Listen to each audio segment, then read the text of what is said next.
So our Xanthic pod was actually holding the leopard gene. So these came out really pretty.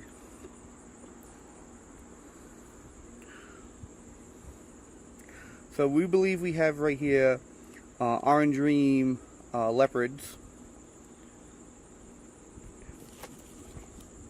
And we believe this is the Orange Dream Leopard Chocolate.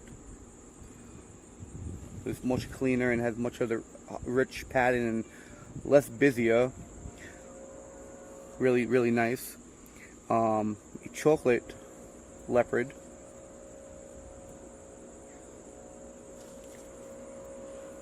A chocolate. And a chocolate Orange Dream.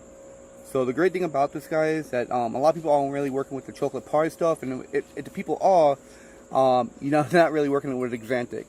So to be able to have some Xanthic pied